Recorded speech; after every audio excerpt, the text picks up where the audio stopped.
आपल्या भक्तीला प्रारंभ करूया. परमेश्वराचे उपकार स्मरण करा, कारण तो चांगला आहे, कारण त्याची दया सनातन आहे. आता इस्रायलाने म्हणावे की त्याची दया सनातन आहे.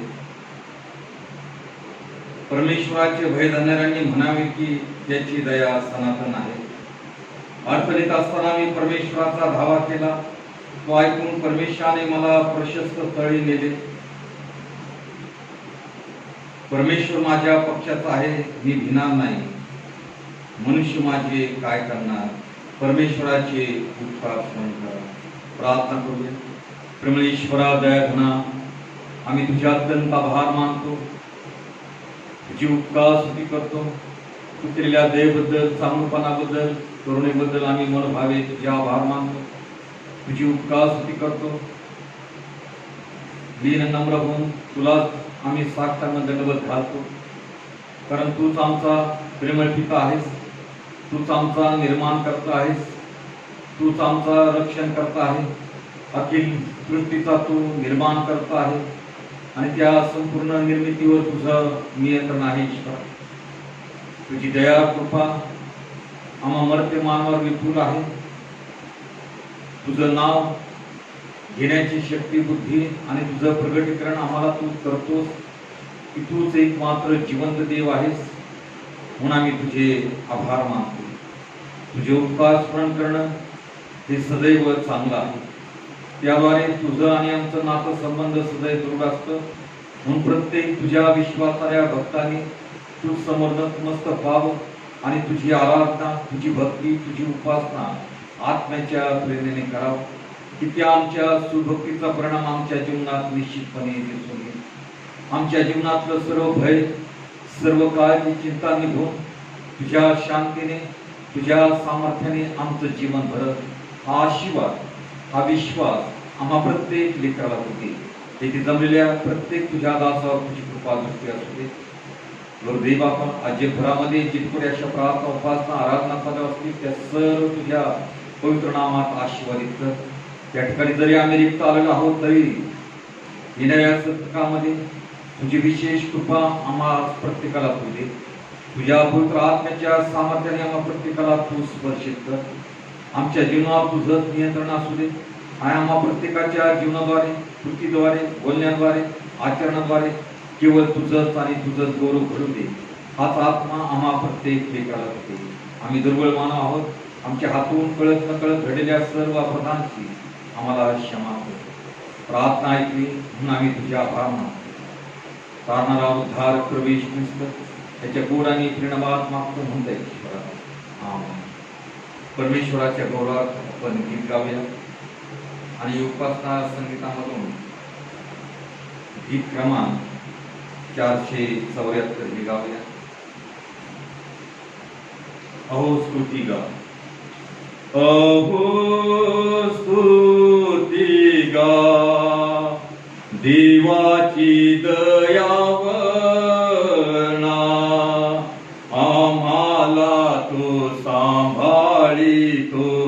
अहो स्तुती गा, पुत्राला नाही राखिले, आम्हा ताराया धाडिले, सत्प्रेमा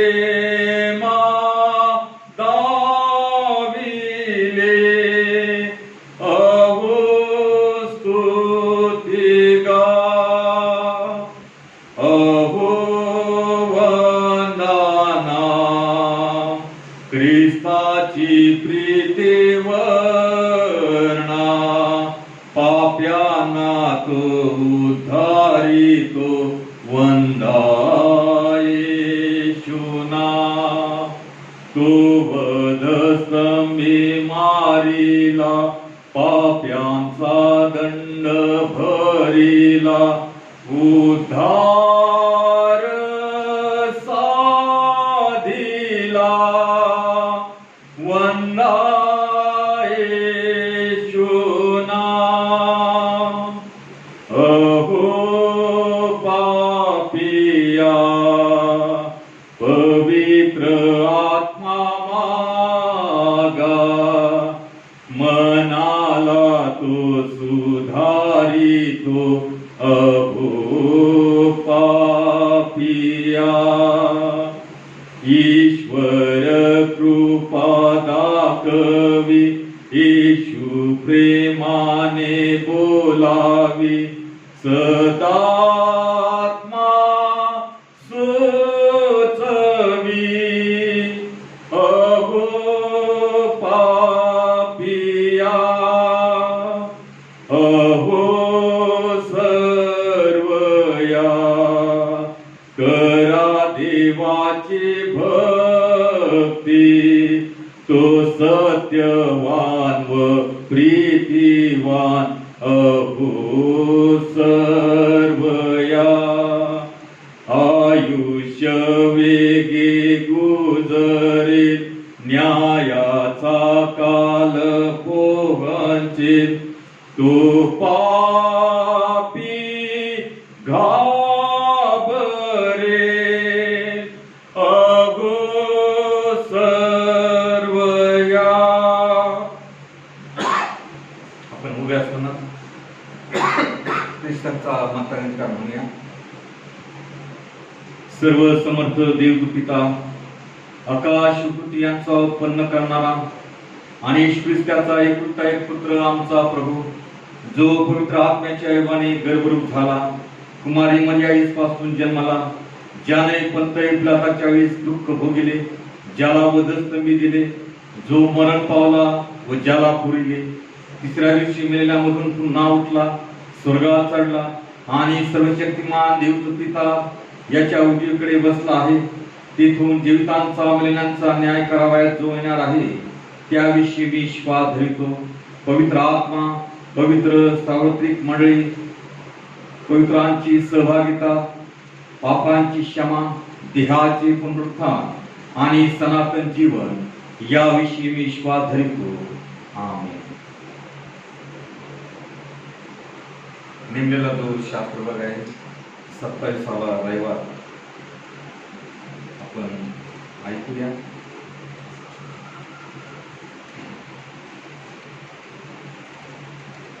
परमेश्वर निर्मित जगातील परमेश्वर जीवन. परमेश्वर माझे बल व माझा स्तोत्र विषय आहे.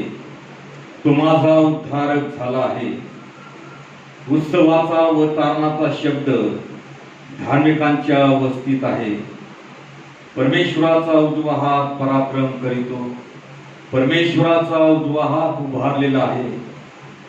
परमेश्वराचा उजवा हात पराक्रम करीतो. मी मरावयाचा नाही मी जगणार आणि परमेश्वराच्या कृत्यांचे वर्णन करणार. परमेश्वराने मला जबर शासन केले तरी मला मृत्यूला हवाली केले नाही. मजसाठी धार्मिकतेची द्वारे उघडा.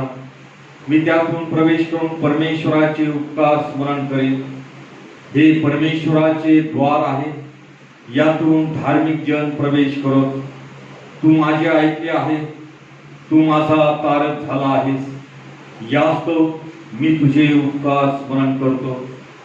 बांधणाऱ्यांनी नापसंत केलेला दगड कोनशिला झाला आहे. हे परमेश्वराच्या हातून घडले आहे. हे आमच्या दृष्टीने अद्भुत कृत्य आहे. परमेश्वराने हा दिवस नेमला आहे. यात आपण उल्हास व आनंद करू. हे परमेश्वरा तुला विनवतो की आमचा उद्धार कर. हे परमेश्वरा तुला विनवतो की आम्हा संपदा दे. परमेश्वराच्या नामाने येणाऱ्याचा धन्यवाद हो. परमेश्वराच्या मंदिरातून आम्ही तुम्हास आशीर्वाद देतो. तू माझा देव आहेस.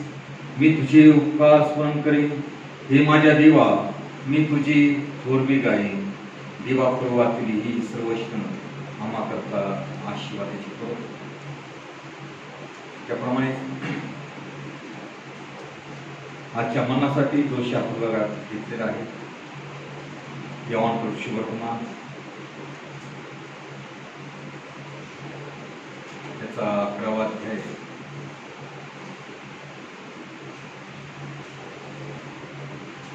आणि 25वा वचन.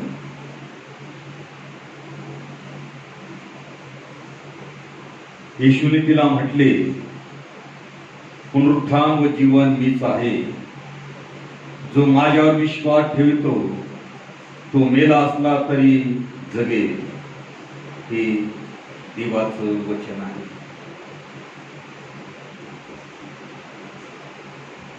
त्यावेळेस पुन्हा एकवर आपण परमेश्वराच्या गौरवार्थ गीत गाऊया आणि उपासना संगीतामधून गीत क्रमांक 461 हे गाऊया.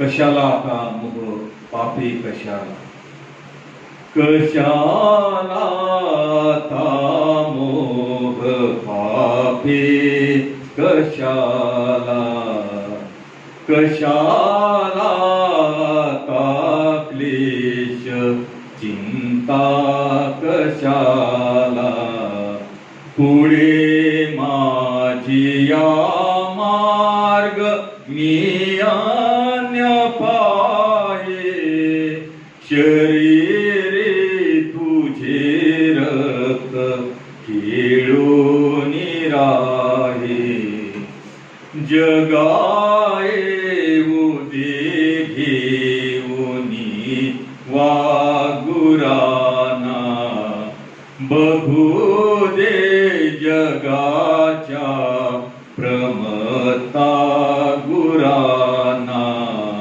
मला जिंकणे साध्य कोणास नोहे, शरीरे तुझे रक्त खेळून राहे, करो कोणी निंदा धरो मस्तराते,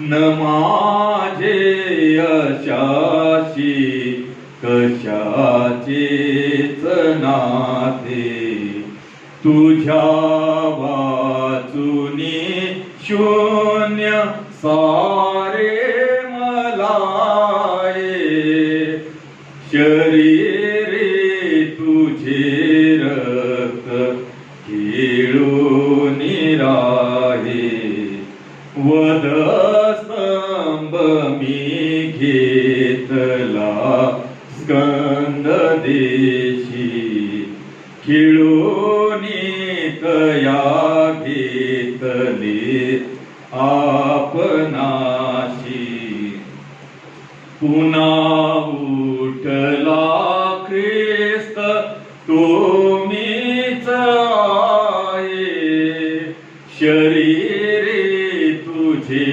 रक्त खेळून राहे, जिथे मी तिथे तू सदा व्यापलेला, अशा प्राशीला मी प्रभू आज प्याला, मनी स्वर्ग माझ्या पुढे स्वर्गत आहे, शरीरे तुझे रक्त खेळून राहे. ज्यावेळेस आपण मदतीच्या प्रार्थनेकडे वळूया आणि मदतीच्या प्रार्थनेद्वारे आपण आपल्या विनंत्या परमेश्वराला सादर करूया, प्रार्थना करूया. प्रेमळेश्वरा दयाघना, आम्ही तुझ्या अत्यंत आभार मानतो, तुझी उपकार स्तुती करतो, तुझ्या पवित्र नामाचा जे घोष करतो दयाघना. इथपर्यंत या जिवंताच्या भूमीवर तुझ्या अद्भुत सामर्थ्याने, तुझ्या अनंत करुणेने, विपुलतेने आम्हा सर्व लहान थोर लेकरांचा तू सांभाळ करीत आलेला आहेस. या सर्व तुझ्या दयेबद्दल, चांगलपणाबद्दल आम्ही मनभावे तुझ्या आभार मानतो, तुझी उपकार स्तुती करतो, तुझ्या पवित्र नामाचा जे घोष करतो दयाघना. लीन नम्र होऊन तुझ्याच पायाशी नतमस्तक होऊन तुला साष्टांग दंडवत घालतो आणि गुरुदेव बाप्पा तुला अत्यंत नम्रतेने विनंती की आमच्या विनंती शब्दाकडे तुझं लक्ष असू, आमची प्रार्थना तुला सादर हो आणि गुरुदेव बाप्पा याद्वारे आमची गरज तू परिपूर्ण करावीस. तुझं देवत्व, तुझं सामर्थ्य आमच्या जीवनात तू प्रस्थापित करावंस आणि ज्या आमच्या उपयुक्त गरजा आहेत त्या तू सिद्धीस न्याव्यास अशी दया कृपा आम्हावरती मानवावर करावीस अशी तुझ्या चरणी आम्ही नम्रतेने प्रार्थना करतो. तुझ्या दयेच्या हातजवळ येण्यास आम्हा मानवांची पात्रता नाही दयाघना, परंतु ज्या प्रभूचा धर्म सदैव दया करणारा असा तू आमचा प्रेमळ पिता आहे. म्हणून देव बापा प्रार्थना तू दयाघना की या मंडळीवर तुझी कृपा दृष्टी आहे, तिला तुझ्या अद्भुत सामर्थ्य तू चालवतोस. सर्व परिस्थितीमध्ये विशेष तुझी कृपा, तुझं सामर्थ्य, तुझा पवित्र आत्म्याचा स्पर्श प्रत्येकाला करून तुझ्या सेवेत तू सिद्ध करतोस. त्यांच्या आचरणातून, त्यांच्या मुखातून येणाऱ्या शब्दातून तुझं गौरव तू करून घेतोस. म्हणून आम्ही तुझे अत्यंत आभार मानतो ईश्वर. अधिक आम्ही तुझ्या वचनात वाढावं, तुझ्या भक्तीमध्ये रममान व्हावं, तितकं अधिक सामर्थ्य तू आम्हा लेकरांना पुरवणारा जिवंत देव आहे. आणि खरोखर आमची कसोटी आहे, कस आहे दयाघना की या सद्य परिस्थितीमध्ये आम्ही संघर्षमय जीवन जगत असताना तुझ्या अनुभूतीने तू आम्हाला निश्चितपणे भरणार. तो अनुभव आम्हाला तू योग्यणार की दागराला म्हणतो की तुला देव इतका जवळ आहे की तो सावलीप्रमाणे आहे. आणि खरोखर आम्हाला हाच अनुभव या कठीण परिस्थितीमध्ये आल्याशिवाय राहू शकणार नाही. अनेकांना आलेला आहे की त्यांच्या जीवनाची उत्तम साक्ष आहे की अशा कठीण प्रसंगामध्ये त्या ईश्वराने या मर्त्य मानवाचा शब्द या भूतलावर स्वर्गात ऐकलेला आहे. या अनुभवाच्या शिरोरेस आम्ही प्रत्येक भक्ताने आमच्या आध्यात्मिक जीवनाची इमारत बांधावी आणि सदा सर्वदा तुझ्या गौरवार्थ वाटचाल करावी, हाच आशीर्वाद आम्हाला तू दे. या गीतांद्वारे देखील जो संदेश आम्हाला देतो की तुझं रक्त जर आमच्या शरीरात आहे तर आम्ही कशाला मोहात आणि पापात पडावं. जे देवाने आम्हाला हे नव जीवन दिलेलं आहे आणि आनंदकाळचं जीवन जो देव आम्हाला देऊ इच्छितो की ज्याने आम्हाला न्यायाचा प्रसंग आमच्यावर येणार नाही, ही शाश्वती देखील दिलेली आहे. म्हणून आम्ही शुद्ध मनाचं जीवन जगावं, शुद्ध आणि पवित्र जीवन जगावं की तो ख्रिस्त आमच्या जीवनातून इतरांना परावर्तित होईल. आमच्या आचरणाद्वारे ख्रिस्ताचं शिवर्तमान इतरांच्या मनावर देखील प्रभाव टाकेल. आज हे दिवस आहे म्हणून आम्ही तुझ्या वचनानं भरलेला असावं, प्रार्थनेत असावं. आमचं सर्व दुःख वेदना आम्ही बाजूला सरून तुझ्याशी एकनिष्ठ असावं. तुझ्याने आमचं घनिष्ठ संबंध आम्ही प्रस्थापित करावे आणि तुझ्या दयेवरच आणि तुझ्या अद्भुत सामर्थ्यावर आम्ही सर्वदा विसरून चालावं, राहावं. तुझ्या आश्रयात आम्ही असावं, कारण त्या ठिकाणी मुक्ती आहे, उद्धार आहे, तारण आहे. मानवी जीवनातल्या सर्व दुःखाचा भार त्या ठिकाणीच होणार आहे. परमेश्वर ज्या स्थितीमध्ये आम्हाला चालवलं त्या स्थितीमध्ये आम्ही एकनिष्ठच असावं. आणि योगाने आपल्या जीवनातून हेच आमच्या समोर उदाहरण दाखवलेलं आहे की परमेश्वराने नेलं, परमेश्वराने दिलं आणि परमेश्वराने नेलं. धन्य त्या परमेश्वराचं नाव. या विश्वासाप्रत आम्ही यावं म्हणून गौरदेव बापा आमचं तू सहाय्य कर. प्रार्थना करतो आज जगभरामध्ये कोरोनाच्या या आजारामुळे भयंकर परिस्थिती निर्माण झालेली आहे. लाखो लोक मृत्युमुखी पडलेले आहेत. लाखो लोक दवाखान्यांमध्ये प्रभुदेव बापा संघर्षमय उपचार त्यांच्यावर चालू आहेत. आम्ही प्रार्थना करतो दयाघना या सर्व रुग्णांची सेवा करणारे डॉक्टर, नर्सेस आणि इतर स्टाफ, पोलीस दल प्रभुदेव बापा रात्र दिवस ते कष्ट करत आहेत, श्रम करत आहेत. त्यांच्या सर्व कष्टांना तू यश दे. त्यांना या रोगाच्या प्रादुर्भावापासून तू सुरक्षित ठेव. त्यांना लागणारं ज्ञान, विवेक, सामर्थ्य, आरोग्य तू पुरव अशी तुझ्या चरणी आम्ही नम्रतेची प्रार्थना करतो देव बापा. प्रार्थना करतो दयाघना की या जगातले हे महान संकट तू काढून टाक देव बापा. तुला सर्व काही शक्य आहे देव बापा. म्हणून आज जे रिसर्च चालू आहे नवीन लस निर्माण करण्याकरता प्रभुदेव बापा आम्ही प्रार्थना करतो की त्या सर्वांना तुझं ज्ञान तू पुरव, मन दे देव बापा. आणि लवकरात लवकर लस तयार हो प्रभुदेव बापा. या जगातली ही पीडा, हे भयंकर आजार तू काढून टाकावा याकरता त्यांना तू यशस्वी कर अशी तुझ्या चरणी आम्ही नम्रतेची प्रार्थना करतो देव बापा. आमच्या देशावर तुझी कृपा दृष्टी आहे. देशाचं पंतप्रधान, मंत्रिमंडळ यांच्यावर तुझी कृपा दृष्टी आहे. या सद्य परिस्थितीमध्ये या देशाचा कारभार करण्यात ज्ञान, विवेक, आरोग्य त्यांना तू पुरवतोस म्हणून आम्ही तुझे आभार मानतो. त्याप्रमाणेच महाराष्ट्र राज्य सरकार, सन्माननीय मुख्यमंत्री उद्धव ठाकरेजी यांच्यासाठी आम्ही प्रार्थना करतो की प्रभुदेव बापा संघर्षमय हे राजकारण आहे देव बापा. अनेक प्रकारची प्रश्न, अडचणी आहेत आणि त्यात आजार आहेत, लढाया आहेत. या सर्व संघर्षातून जात असताना प्रभुदेव बापा त्यांना तुझ्या अद्भुत सामर्थ्य तू आशीर्वाद कर आणि या सर्व परिस्थितीवर नियंत्रण करण्याचं सामर्थ्य ज्ञान त्यांना तू पुरवावंस अशी तुझ्या चरणी आम्ही नम्रतेची प्रार्थना. आज गौरदेव बापा आमच्या देशावरती आक्रमण आहे, शेजारी देश चीन प्रभू देव बाप्पा लढाई करण्यास सज्ज आहे. अशा ह्या कठीण परिस्थितीमध्ये दोन्ही बाजूनी संकट आहेत, आसमानी संकट देखील आहे की अनेक ठिकाणी महापूर येत आहेत, जनजीवन विस्कळीत झालेलं आहे. देव बाप्पा अशा सर्व परिस्थितीमध्ये प्रभू देव बाप्पा देशाचं नेतृत्व करणाऱ्यावर तुझी कृपा दृष्टी सर्वदा तू वासू दे ईश्वर, आणि शांततेचं मार्ग निघावा अशी तुझ्या चरणी आम्ही नम्रतेची प्रार्थना करतो. ही सर्व सूत्र आम्ही तुझ्या गौरवशाली हातामध्ये सोपवितो. करणातील विश्वाचा चराचराचा निर्माण करता, नियंत्रण करता आणि आम्ही मानवाचा देखील निर्माण करता तू आमचा प्रेमळ पिता आहे. गुरुदेव बाप्पा आज दवाखान्यामध्ये अनेक लोक आजारी आहेत. आम्हाला सर्व परिस्थितीमध्ये तू चांगलं ठेवतोस म्हणून आम्ही तुझ्या अत्यंत आभार मानतो. दयागणा तुझी कृपा आम्हा विश्वासाऱ्यांच्या जीवनावर विशेष आहे. कठीण प्रसंगामध्ये आमची सर्व प्रकारे तू काळजी घेतोस, तरतूद करतोस, आमच्या गरजा तू पुरवतोस म्हणून आम्ही तुझे अत्यंत आभार मानतो ईश्वर. गुरुदेव बाप्पा तुझी दया कृपा करून आमच्यावर सर्वदा असावी हीच आमची तुझ्या पवित्र चरणाजवळ नम्रतेची इच्छा आहे. आणि प्रभुदेव बाप्पा आम्ही लेकरांना देखील तुझी पवित्र इच्छा जी तू आम्हा प्रत्येक विश्वासाऱ्यांच्या जीवनाद्वारे अपेक्षित ती परिपूर्ण करण्यास तुझी कृपा दया आम्हा प्रत्येकाला तू करू. पवित्र आत्म्याचं मार्शन आम्हा प्रत्येकाला तू कर. सर्वांवर तुझा आशीर्वाद असू दे. आमच्याकडे जे वयोवृद्ध लोक आहेत ईश्वर, विशेष करून आम्ही त्यांच्यासाठी प्रार्थना करतो की त्यांचं आरोग्य तू राखतोस, त्यांना समाधानी ठेवतोस, त्यांच्या जीवनात तुझी शांती प्रस्थापित करतो. होणाऱ्या सर्व हल्ल्यापासून त्यांना तू सुरक्षित राखतोस. तुझ्या कृपेचं आवरण त्यांच्या भोवती तू ठेवतोस म्हणून आम्ही तुझे मनभावे आभार मानतो. त्यांच्या जीवनाचा विनियोग तुझ्या गौरवार्थ तू करून घेतोस म्हणून आम्ही तुझे मनभावे आभार मानतो. त्यांना तुझ्या प्रीतीने शांतीने तू कर.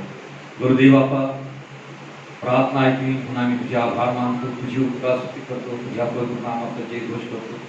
DRC कॉन्फरन्स सन्माननीय बिशप साहेब, मॅडम, DS वर्ग, पालखी वर्ग, डिकनेसेस, मिशनरी आणि इतर स्टाफ सेवक या सर्वांना आम्ही तुझ्या दयेच्या समक्ष मानतो. देव बाप्पा या कठीण परिस्थितीमध्ये हा सर्व कारभार पाहत असताना प्रभुदेव बाप्पा त्यांच्या सर्व आव्हानाला तू आशीर्वादित करतोस, यशस्वी करतोस म्हणून आम्ही तुझे अत्यंत आभार मानतो.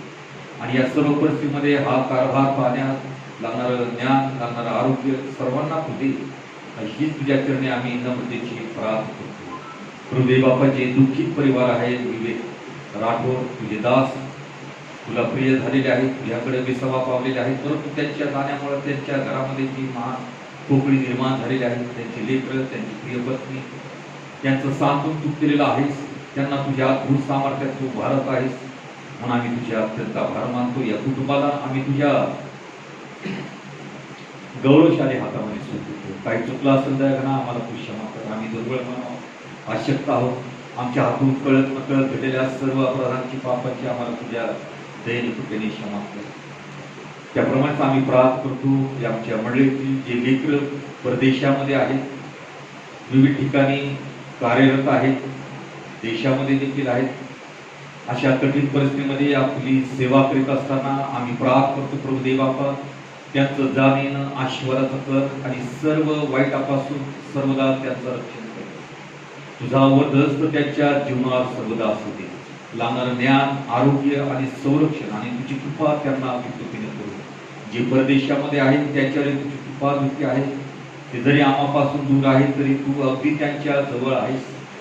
आनंदाय म्हणा तू त्यांचं इथपर्यंत सहाय्य होत आलेलं आहेस म्हणून आम्ही तुझे आभार मानतो. त्यांचं सर्व कार्य, शिक्षण, आशीर्वादाकडे यश त्यांच्याबरोबर सदैव हो. आणि प्रभुदेव बाप्पा तुझ्या सामर्थ्याने त्यांचं जीवन आशीर्वादाचं आणि यशाचं करावं अशी तुझ्या चरणी आम्ही नम्रतेची प्रार्थना करतो आणि त्यांना आम्ही तुझ्या पवित्र हातामध्ये सोपवितो. प्रार्थना ऐकली म्हणून आम्ही तुझे आभार मानतो. जे वचन आम्हा करता येणार त्या आम्हासाठी आशीर्वाद पाहणारा उद्धार प्रवेश ख्रिस्त त्याच्या गोड आणि प्रेमात्मक आहे तुमचा ईश्वर. आजच्या मनाकरता जे प्रतीक वचन घेतलेलं आहे ते पुन्हा एक बार मी आपल्या समोर वाचतो. योहान सुवर्तमान याचा 11वा अध्याय आणि 25वे वचन. येशूने तिला म्हटले, पुनरुत्थान व जीवन मीच आहे.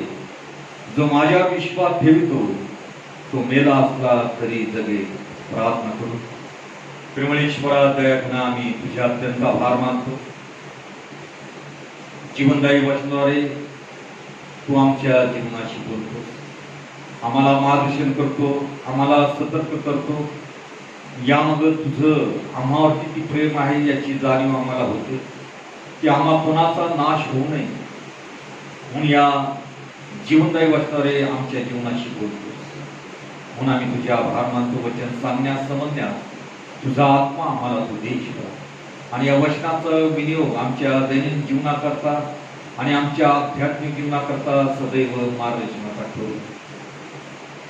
प्रार्थना ऐकली म्हणून आम्ही तुझे आभार मानतो. करणारा उद्धार प्रभू येशू ख्रिस्त त्याच्या गोड आणि प्रेमात मागत आहे म्हणून ते ईश्वरा. या वचनावरून जो विषय मी आपणासमोर मांडू इच्छितो की जीवन, आयुष्य, जीवन काय आहे म्हणून प्रवेश ख्रिस्ताने यवहान शुभवर्तमान याचा 11वा अध्याय आणि 25वा वचन आणि त्याप्रमाणे यवहान शुभवर्तमान याचा 6वा अध्याय 14वा अध्याय आणि 6व्या वचनामध्ये म्हटलेलं आहे की मी जीवन आहे आणि माझ्याजवळ जीवन आहे. पुढे तो म्हणतो की मार्ग, सत्य आणि जीवन मीच आहे. तोच मार्ग आहे. जगामध्ये अनेक जरी मार्ग असले तर तोच खरा मार्ग आहे. कारण देवापर्यंत जाण्याचा मार्ग वधस्तंभावर त्यांनी प्रस्थापित केलेला आहे आपल्या बलिदानाद्वारे. सत्य जे देवाने त्याला दिलं ते सत्य त्यांनी मानवी जीवनाला प्रसारित केलं, प्रगट केलं. आणि जीवन त्याच्या ठाई आहे कारण तो पुनरुत्थित जिवंत येशू ख्रिस्त आहे. म्हणून तो म्हणतो की मार्ग, सत्य आणि जीवन मीच आहे. एका देवभक्ताने एक गोष्ट सांगितली की भारताचे पंतप्रधान पंडित नेहरू हे एकदा अमेरिकेच्या दौऱ्याला गेले आणि या दौऱ्यावर असताना त्यांनी अशी इच्छा प्रगट केली की जे महान सायंटिस्ट, शास्त्रज्ञ अल्बर्ट आइन्स्टाईन यांना भेटण्याची इच्छा त्यांनी प्रगट केली.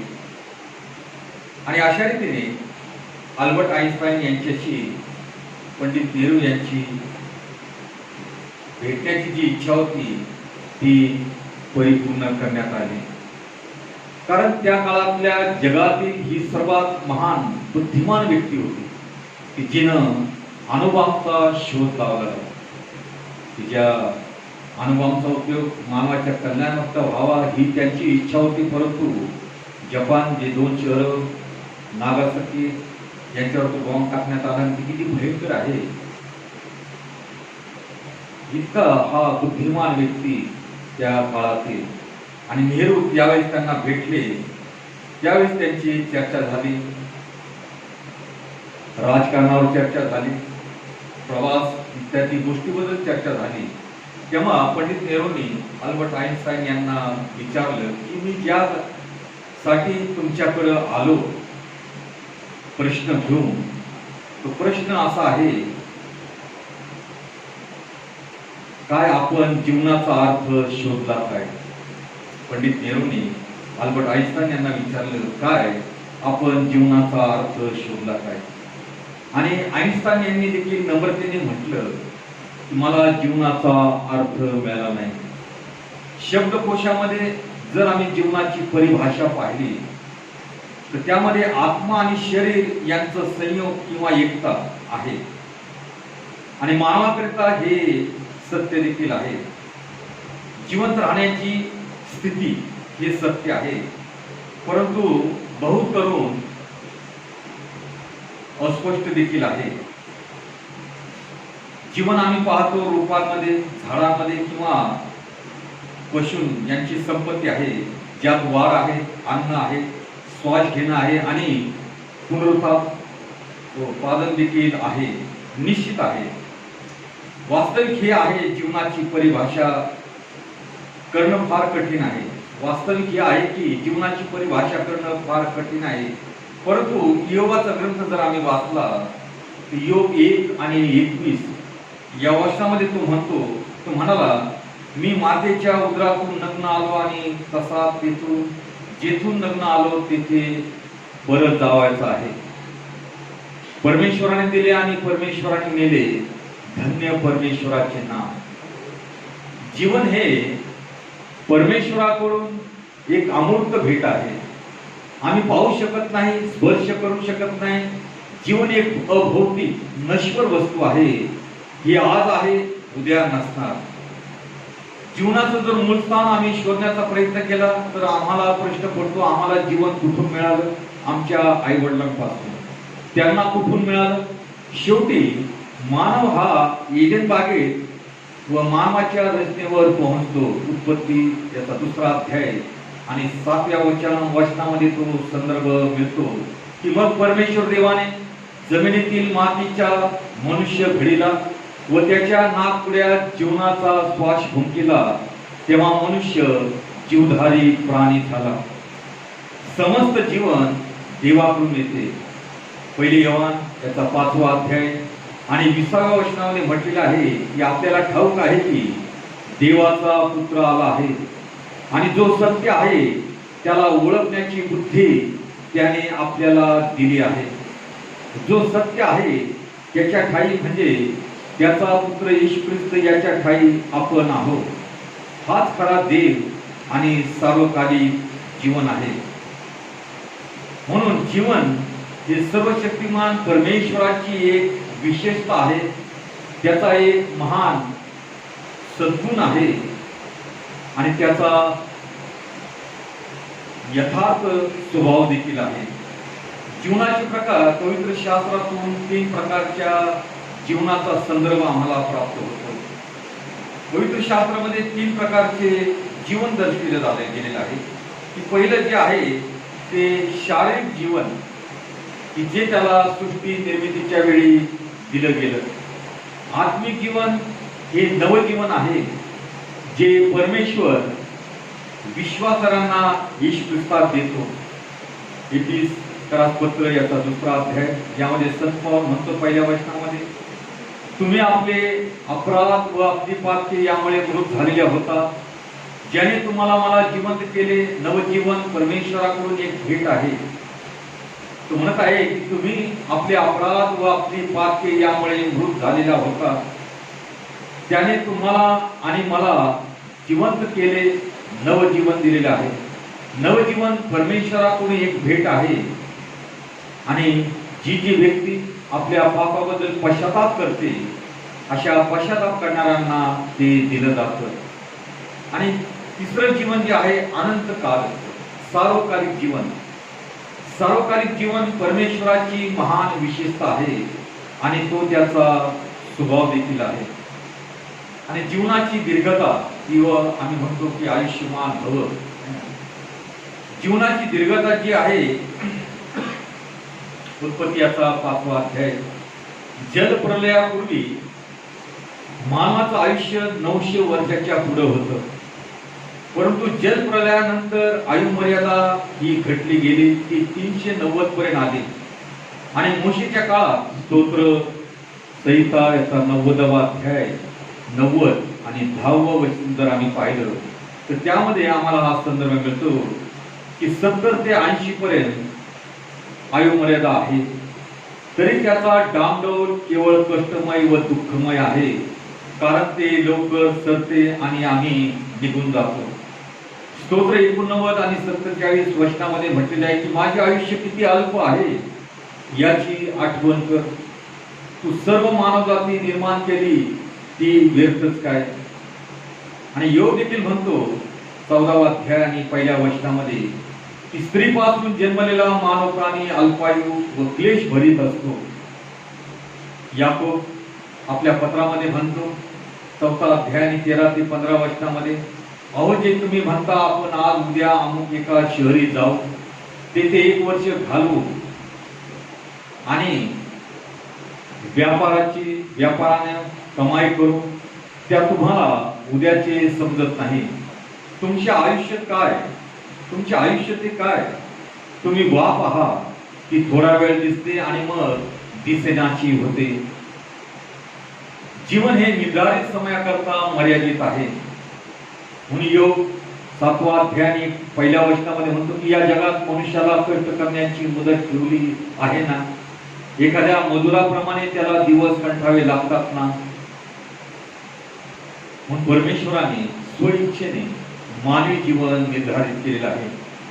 एका संताने आपल्या शिष्यांना सांगितले आपल्या मरणापूर्वी आपल्या मरणाची तयारी ठेवा. परंतु शिष्य म्हणाले, आम्ही उद्याही करू शकतो. संत म्हणाले, सत्य आहे, खरे आहे, यासाठी तयार व्हा.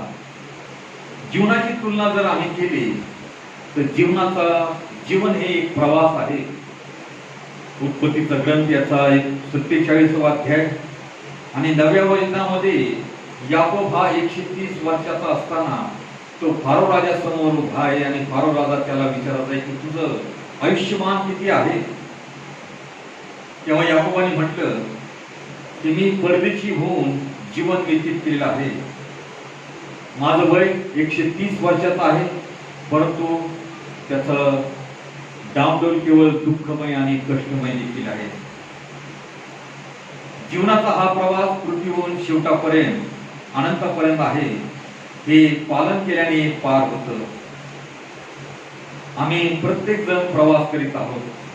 पसंत करा किंवा नका, जन्म हा एक स्वयंचलित आरंभ आहे. काहींना हा प्रवास करताना मोठा प्रवास वाटतो, तर काहींना हा लहान प्रवास वाटतो.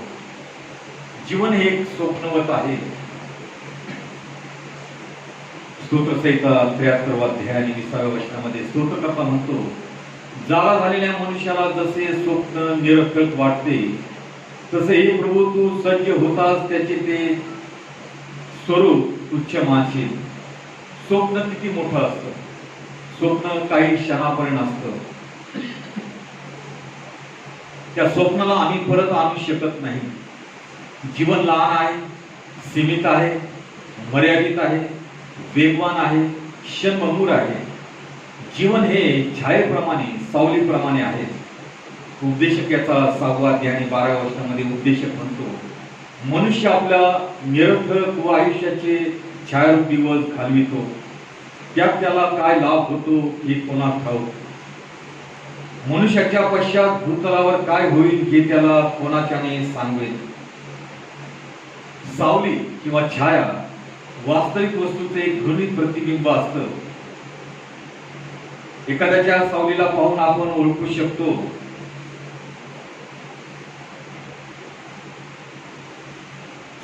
ओळखू शकत नाही. छाया, सावली धोका देणारी असते. ती कधी कधी फार लांब असते, कधी कधी लहान देखील असू शकतं. आणि जीवन या सावली सारखंच आहे. याकोब 4:14 मध्ये याकोब म्हणतो की आमचं जीवन वाफे समान आहे. पाण्याविषयी जर आम्हाला हेच ज्ञान की ते वाफ आहे केवळ, तर आमचं ज्ञान किती मर्यादित आहे. वाफेला आम्ही पिऊ शकत नाही. बर्फ हे पाण्याचं दुसरं रूप आहे. भूतलावरील जीवन हे रानातील फुलाप्रमाणे आहे, जे रानामध्ये तरारून उमलतं आणि शेवटी अनंत काळात विलीन जातं. जीवन फार अल्प आहे. जीवन हे कथेप्रमाणे आहे. स्तोत्रसंहिता 90 आणि 9व्या वचनामध्ये स्तोत्रकर्ता म्हणतो की तुझ्या क्रोधात आमचे सर्व दिवस गुजरतात. आम्ही आमचे आयुष्य चंचल ध्वनीप्रमाणे घालवितो. जीवन खरोखर एक गुंजकर कथेप्रमाणे आहे, ज्याला आता ऐकले आहे. मग लोक दुसऱ्या मनोरंजनात शोध करतात आणि जो महान नाटककार होऊन गेला शेक्सपियर यांचं देखील अवलोकन हेच होतं की लोक ऐकतात रुचकर कथेप्रमाणे आणि नंतर दुसऱ्या मनोरंजनात ते शोध करतात. हेच अवलोकन जीवनाविषयी शेक्सपियरने देखील केलं होतं. मेणबत्ती विझते, जीवन काही नाही.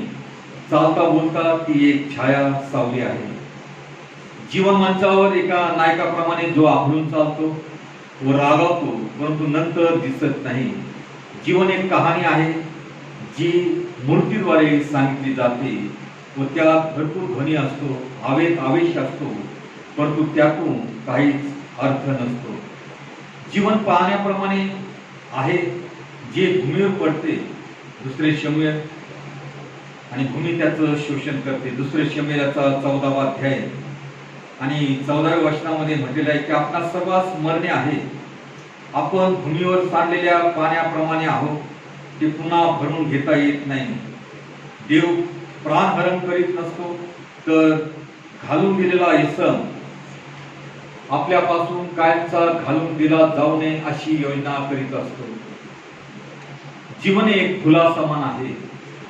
योग 14 आणि 2 यामध्ये योग म्हणतो की तो फुलासारखा फुलतो व फुटला जातो, तो छायेप्रमाणे सत्वर निघून जातो, राहत नाही. प्रथम आम्हाला त्या फुलाचे किनारे दिसतात, मग पाने, नंतर सुंदर कळ्या, नंतर हळूहळू ती फुलते, मग आम्ही पाहतो सुंदर फुलात तिचं रूपांतर. नंतर ते सुप्त समाप्त होतं, लवकर आणि वेगात लुप्त होतं. काही फुले परत उमलत नाही, त्यांना प्रथमच छाटलं देखील जातं. जीवनाचं मत काय आहे? जीवन एक पळभर क्षणमात्र आहे.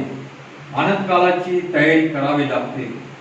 या संक्षिप्त क्षणमात्र समयांचा आम्हाला एक प्रश्न विचारला जातो, आपण अनंत काळ कुठे व्यतीत करू इच्छितो? स्वर्गात ईश्वरवर सहभागितेचा विशेष धन्य अधिकार, किंवा एका जळत्या नरकात घोर पीडा सहन करत सैतानाबरोबर अनंत काळपर्यंत? म्हणून आम्ही अनंत काळ कुठे व्यतीत करू इच्छिता? आज हे तयारीचे दिवस आहे. आजच्या जगातली परिस्थिती अत्यंत भयंकर अशी आहे. शेवटच्या काळाची चिन्ह देखील आमच्या निदर्शनास यायला लागलेली आहे. आणि आज इतकी दहशत आहे की मनुष्य मनुष्याशी तोंड बोलू शकत नाही. आज सर्वत्र बाहेर देखील मृत्यू आहे, मृत्यूचं दहशत आहे. म्हणून आम्ही सावध असावं. जीवन क्षण मात्र आहे, परंतु शेवटी आम्ही कुठं असावं हे आम्ही ठरवणं गरजेचं आहे. आणि त्याची तयारी आजच करणं महत्वाचं आहे की आमचा अंतकाळ त्या ताणाऱ्या उद्धार ख्रिस्ताबरोबर असावं, त्याच्या पवित्र सहवासात असावं. म्हणून आम्ही आध्यात्मिक जीवनामध्ये वाढणं गरजेचं आहे. ती खात्री आम्ही आजच करून घेणं गरजेचं आहे की आम्ही आमची धाव निश्चितपणे पूर्ण करून देवाच्या विसाव्यात जाऊ. जीवनाचं मत आपला आत्मा निश्चित ठिकाणी बसण्यास, व्यक्तिगत रूपाने स्थान, ठिकाण, योग्य जागा निवडण्यास आहे. आणि म्हणून शेवटी संत पौल फिलिपिकराच्या पत्रामध्ये 1 अध्याय 21व्या वचनामध्ये म्हणतो, कारण मला तर जगणे हे ख्रिस्त आणि मरणे हे लाभ आहे. येशूने मार्थेला म्हटले, जीवन मी आहे. येशू परमेश्वर आहे व त्याजवळ अनंत जीवन आहे. आजच उचित आणि योग्य निर्णय घेणं गरजेचं आहे. आपण येशू बरोबर अनंत काळ स्वर्गातच राहूया. म्हणून आजच आम्ही तयारी करूया. आजच आम्हाला आमच्या तारणाची खात्री आम्ही करून घेणं गरजेचं आहे. जेव्हा आम्ही ख्रिस्ताला आपल्या हृदयात आमंत्रित करतो, तर तो तिथे येतो. परमेश्वराचं जीवन अंतरी वास करतं. ज्यावेळेस ख्रिस्त जीवनात येतो, तर तो आमच्या जीवनातलं सर्व पाप दूर करतो, आमच्या हृदयाला शुद्ध करतो. ख्रिस्त अंतरी व त्याद्वारे अनंत जीवन तर आम्ही कधी नाश पावणार नाही. जर ख्रिस्त आमच्या अंतःकरणात आहे आणि त्याच्या पवित्र इच्छेप्रमाणे जर आम्ही अनुसरतो, तर आम्हाला अनंत जीवन हे निश्चित आहे. आमचा नाश कधी होणार नाही. म्हणून आजच ख्रिस्ताला आपल्या जीवनात आमंत्रित करा. प्रगटीकरण 3 अध्याय 20 वचन हे सुप्रसिद्ध वचन आहे. प्रत्येक लेकराचं ते पाठ देखील आहे की पहा मी दाराजवळ उभा आहे व दार ठोकीत आहे. अंतःकरणाच्या दाराशी हा ख्रिस्त उभा आहे. जो कोणी माझी वाणी ऐकून दार उघडतो, त्याचबरोबर मी आत जाईन, त्याचबरोबर मी जेवेन. आणि म्हणून ख्रिस्त हा आमच्या अंतःकरणाच्या दाराशी वाट पाहतोय. आम्ही त्याला आमंत्रित करणं गरजेचं आहे. ख्रिस्ताच्या प्रकाशनानं मानवी जीवनाच्या रहस्याचं खरं समाधान होतं. देवा करो हे क्षणिक जीवन आहे, म्हणून आजच आम्ही तयारीत असणं गरजेचं आहे. तो केव्हा येईल ही वेळ, ती घटका कोणाला ठाऊक नाही, परंतु त्याच्या शिकवणीप्रमाणे आम्ही सदैव प्रत्येक क्षणात तयार असणं गरजेचं आहे. हे जीवन जगत असताना ही खात्री करून घेणं गरजेचं आहे की आमचा अनंत काळ हा आमच्या उद्धार करणाऱ्या पुरुष ख्रिस्ताबरोबर निश्चित आहे. देवाने ही संधी आम्हाला तो देत आहे. त्या संधीचा आम्ही लाभ घ्यावा. आमच्या जीवनातून तो प्रकाश इतरांना देखील प्राप्त व्हावा आणि त्याची इच्छा परिपूर्ण व्हावी म्हणून त्या ख्रिस्ताला आम्ही आमच्या जीवनात आमंत्रित करूया. देवा करूया असणारे तुम्हाला मला आशीर्वाद देऊ. प्रार्थना करू. ईश्वरा दयाघना आम्ही तुझ्या अत्यंत आभार मानतो की जीवन काय आहे. जीवनाचं उगमस्थान तूच आहे. जीवन आणि मरण तुझ्या हातामध्ये आहे. अनंतकाळचं जीवन देखील तू मानवाला देऊ केलेलं आहे. पापाचं वेतन मरण आहे, परंतु पापाची क्षमा होण्याकरता त्या वधस्तंभावर तू आपलं निष्कलंक पवित्र रक्त सांड आमच्या पापाबद्दल आम्हाला होणारी शिक्षा तू स्वतः घेतली. त्यासाठी सर्व दंड तू भरलास आणि आम्हाला तू मुक्त केलंस आणि आम्हाला हे नवजीवन दिलेलं आहेस. त्या नवजीवनामध्ये त्या ख्रिस्ताची अनुभूती घेऊनच आम्ही वाटचाल करावी. तो अनुभव आम्ही प्राप्त करून घ्यावा म्हणून आम्ही त्या ख्रिस्ताला आमच्या जीवनात आमंत्रित करावं. मानवी जीवनामध्ये कशी दुःखाची परिस्थिती असू द्या, अडीअडचणीची परिस्थिती असू द्या, कौटुंबिक प्रश्न असू द्या, आर्थिक विवशना असू द्या, आजार असू द्या, त्या सर्व कठीण प्रसंगामध्ये आम्ही देवाशी एकनिष्ठच असावं. कारण देवाची जर इच्छा त्याप्रमाणे आहे तर त्या इच्छेला आम्ही प्रतिसाद देणं फार महत्वाचं आहे. त्या आमच्या दुःखद परिस्थितीचा फायदा प्रवेश ख्रिस्त घेईल आणि त्याद्वारे जरी आम्हाला वाटलं की आम्ही सेवा करू शकत नाही, परंतु त्या परिस्थितीत त्या स्थितीत देखील तो आमच्या जीवनाचा विनियोग करून घेणारा जिवंत देव आहे. म्हणून त्याच्याच इच्छेला साधं व्हावं हा आत्मा आम्हा प्रत्येक लेकराला देश. म्हणून जीवन हे अल्प आहे, क्षणभंगूर आहे, क्षणिक आहे. म्हणून आम्ही लेकरांनी ही खात्री करून घेणं गरजेचं आहे की आमचा अंतकाळ कुठं असणार. योग जे म्हणतो किती महान त्याचा विश्वास. आपल्या एवढ्या भयंकर दुःखामध्ये पिढेमध्ये त्याने देवाला दुःख दिलं नाही, दोष दिला नाही. की त्याच्याविषयी शास्त्र आम्हाला साक्ष देते. या भयंकर दुःखामध्ये 7 पुत्र 3 कन्याने सर्वस्व त्याचं गेलं. तो कंगाल झाला, फोडाने भरला गेला, धूळ राखेत बसला, परंतु देवाला त्याने दोष दिला नाही. जीवन काय आहे त्या दुःखातून तो आम्हाला दाखवतो. परमेश्वराने दिलं आणि परमेश्वराने केलं. धन्य त्या परमेश्वराचं. या विचाराप्रत आम्ही विश्वासाने येणं गरजेचं आहे. तेव्हा आमचा विश्वास बळकट दांडगा होईल आणि आमची खात्री होईल की आम्ही निश्चितपणे अनंत काळात येशू बरोबरच असू. देवा कर ही सर्व वचना करता तू आशीर्वाद केलीस म्हणून आम्ही तुझे आभार मानतो. देवा प्राणारा उद्धार प्रवेश ख्रिस्त याच्या गोड आणि प्रेमात मागत आहे म्हणतो. यावेळेस आपण आपलं दान परमेश्वराला अर्पण करूया.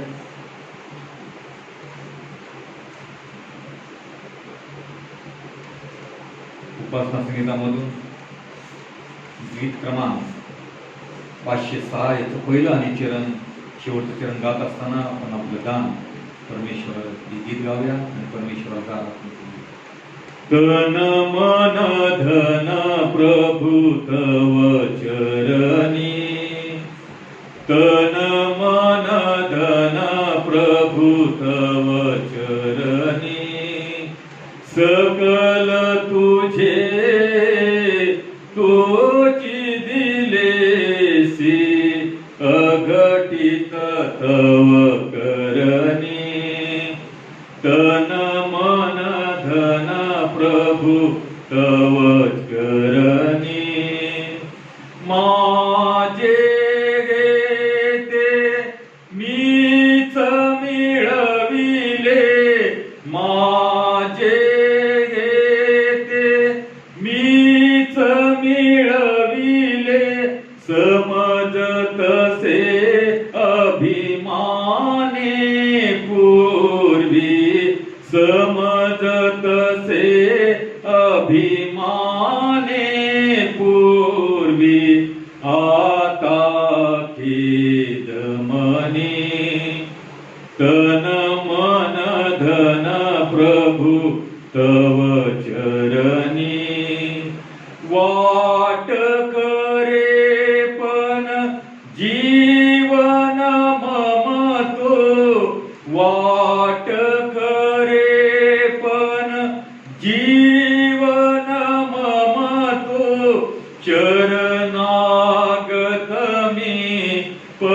पतित तुला गा शरणागत मी पतित तुला गा जय दे भवतरणी तन मन धन प्रभु तव चरणी।